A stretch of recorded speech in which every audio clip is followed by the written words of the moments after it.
kiwan ka ban marway nga yad lingo hap dengki kuslay nga jukwa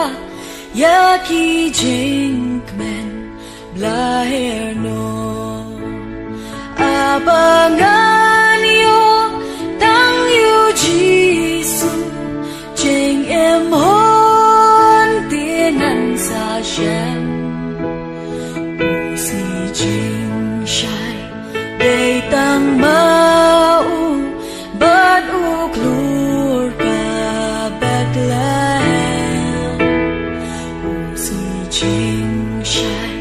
day tang mau bad u klur ka Bethlehem agi jing yai birthday sao dong đắp ca út ca giao ôm mai ba bê yêu tiêu ba buôn rong ya u sha ben ban nga bai ban yo yêu Giêsu cordor tang ya u marway nga mon long tiêu li ka ben thor bat tiêu kulap ka sharon long tiêu li ka ben thor bat tiêu kulap ka sharon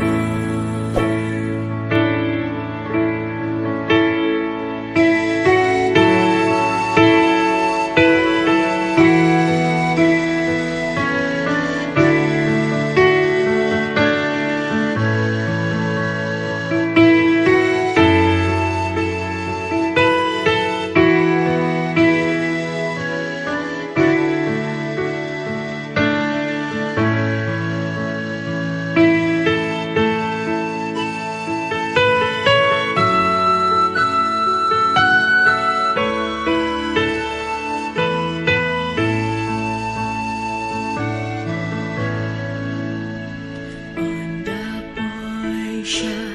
karibasok ngan sa apa kajingkang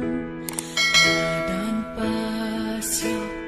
tang ujisu kerdop nengkan sa pliwang bad upanong ruay ngan yaso angel dan hangtan Giêsu cordor tang ujisu kan yai long jing ruai jong Giêsu cordor tang ujisu kan yai long jing ruai jong